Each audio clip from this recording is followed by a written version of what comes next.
Hello everybody, and welcome to Austin Creative Reuse. My name is Brittany Flowers, and since October we have done a series called Keep Austin Local, where we highlight local businesses so that people can show them some support.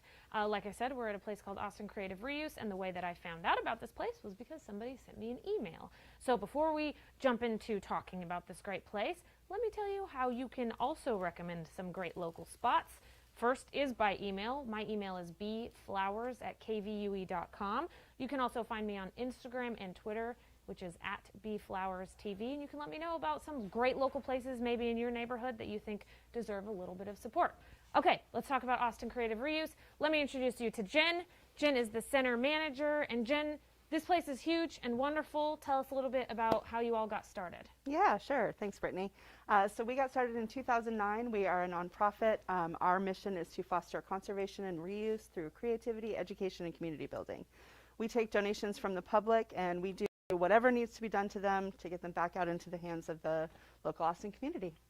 Very cool. So one thing that when you first walk in, we saw this. This is Reuse and Rethink. What is this? Yeah, so part of what we do is we love to educate the community about reuse. Right. We get a lot of materials, a lot of odd materials, and sometimes those are difficult to use. So Yeah. bike tires, I mean, what in the heck do you use a bike tire for other than your bike? Right. So we put on monthly contests to inspire folks to use things in a different way. These can actually be used to make small leather pouches. You can use them. We have a local jeweler who makes earrings with them that are real cute, little feather earrings. Oh, wow. The possibilities are endless. I've seen them chair webbing done with bike tires as well. Wow. People are very creative. They are. Okay, so we can kind of walk around and show people what they can find here. The front area is sort of like a retail area, right? Yeah, everything be individually packaged and priced up front. It's very much like a traditional arts and crafts supply store, except that our inventory is based on donations, so it's constantly changing. We never know what we're going to have. Yeah. We take donations from individuals and businesses Tuesdays and Sundays by appointment only. Okay. We'll do vintage stuff. We've got beads and jewelry and books and magazines, office supplies, scrapbooking supplies. The list goes on and on. Oh my gosh, yeah, one thing that caught my eye was over here, these vintage photos. Yes. Like, these are just, I mean, it's so cool. You can do so much with stuff like this. Scrapbooking, and it's really amazing. So who goes through this stuff? So we have a paid staff of 19, including our executive director, our admin staff, and down to reuse specialists. Okay. We also have a ton of volunteers. One of the ways that we are able to keep these creative materials affordable is by utilizing a large army of volunteers. Yeah, I bet. It takes a lot of work to sort every, grandma's old jewelry. So in 2019, volunteers were responsible for 47% of the total labor hours Oh, wow. for ACR. That is amazing. Yeah, it's huge. Okay, in this aisle, you have magazines. It says buy 20 magazines for only $1.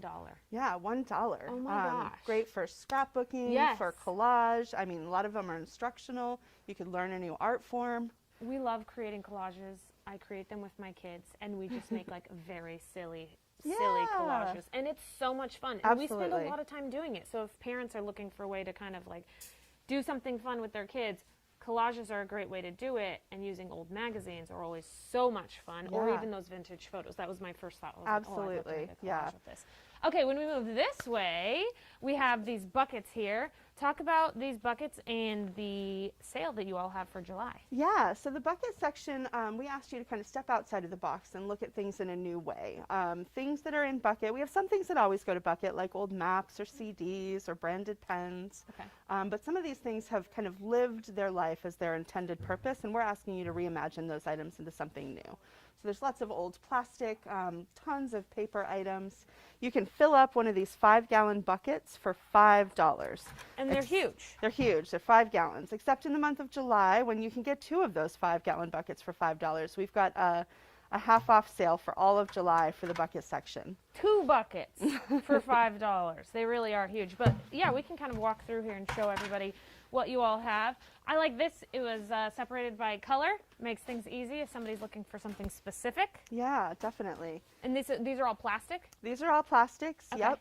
All kinds of colored plastic. There's a local artist called Cayman that uses a lot of scrap plastic in her art. You can look her up. It's beautiful. Oh my gosh, like this is from the Game of Life. Right, right. It was one of those spinner things. It Somebody could be reusing the this, I love bottom it. of somebody's park. Who Right. knows? Or okay, when you're in school and you have to create those tiny little scenes Yes, out of your like little dioramas. Yes. Absolutely, absolutely. this would be a great Yeah. place to get your stuff. We don't expect everybody to know how to do all of this stuff on their own either. So we Right. do monthly workshops. We hold a craft night that's kind of inspired by our bucket section. That's once a month, where you can come in and get a little Okay. bit of instruction on how to use these materials. Oh, that's great. And Yeah. so is it you who's teaching those It types of things? depends. Okay. Sometimes we have paid staff members doing them. Sometimes we have volunteers. Sometimes we have local artists come in. We do a wide variety of workshops. I feel like the more that you learn about things like this, the more you can see things and go, oh, I can turn this into something completely different. Absolutely. I feel like it takes maybe a little bit of practice, a little bit of instruction. Yeah. But wow, there's so much to find in here. I saw a trophy up there and I was wondering if you all had extra trophies. We do. And Make your you- own trophies, DIY trophies, right? Look at this. This Yes. is amazing. You can customize that to your heart's content. This is so cool. Okay, so let's kind of move back through this way. We'll go back to the retail space. So that's the bucket area. Yep. Okay, and then when we move this way, the range of things that you all have Yeah, is amazing. It's huge.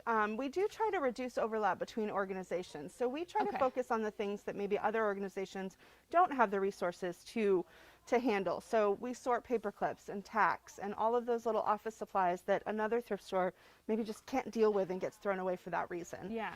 So lots of tiny packages of things. We've got party supplies. Sometimes they'll be opened and they got used once, but they're still in great condition. Oh my gosh, bags.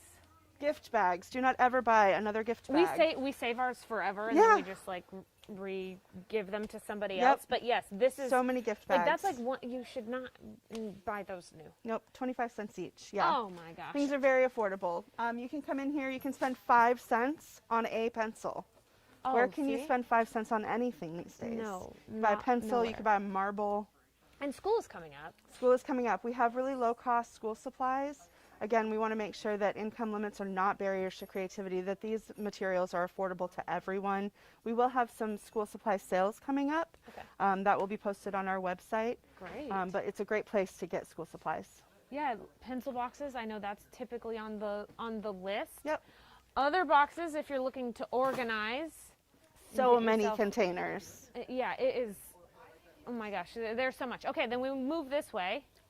These quilting bundles are so great that are over here because they're all separated.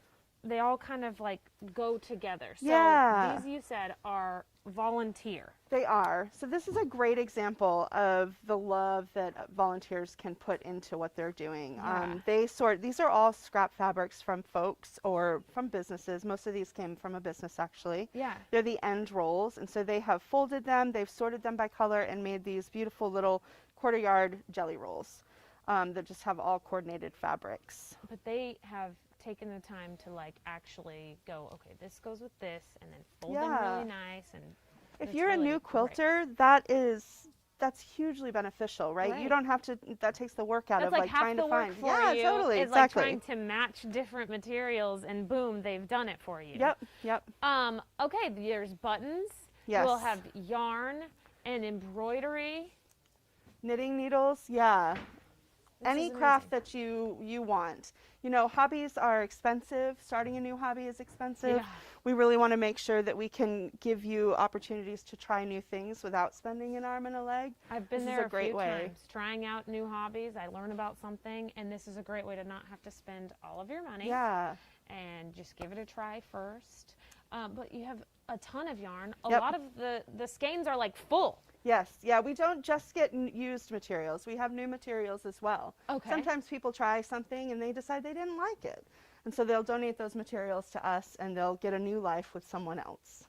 So the workshops are right behind where you're at right there. Yep. What are the different types of workshops that you all have done? Yeah, we've done a lot. So we do kids workshops, we do adult workshops. I mentioned the craft night already. Yeah. We have upcoming, we have a kids jewelry making workshop that actually happens to fulfill the requirements for the Girl Scout Junior Jeweler Badge as well, but it's not Cool. just for Girl Scouts, it's open to anyone. Yeah.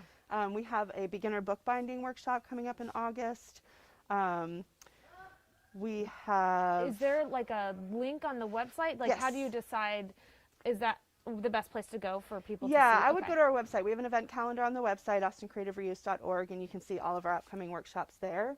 We also do quarterly reuse markets, and the applications for vendors just opened up. So we'll be doing another, we just finished one, and we'll be doing another market in September. And should they do that as soon as they possibly can? I would. Okay. Yes. They are. The application closes on July 30th, so we'll be accepting applications up until July 30th. Okay, easy enough. All right, so if people want to learn more about you, find out maybe how they can volunteer, find out about workshops or some of the great things that you have here, how do they do that? I mean, coming in and visiting us is really the best way. You don't understand until you see it. Right. It really takes the experience. But otherwise, you can go on our website, austincreativereuse.org, or you can also go to our Facebook or Instagram. Yes, easy enough. Okay, there you have it. One local place that is awesome and you should come check out. If you have a spot that you love, you can send me an email, bflowers@kvue.com, or find me on Twitter or Instagram, which is @bflowerstv. We're always looking for new local places to go to, so just send me a little message and say, hey, I love this place. They're wonderful. Please go visit them. And I promise I will actually look into it. I really do. That's how we find places like this. But there you have it. Please support local. Always support local as much as you possibly can. Jen, thank you so much. Thank you, Brittany. Okay, goodbye, everybody.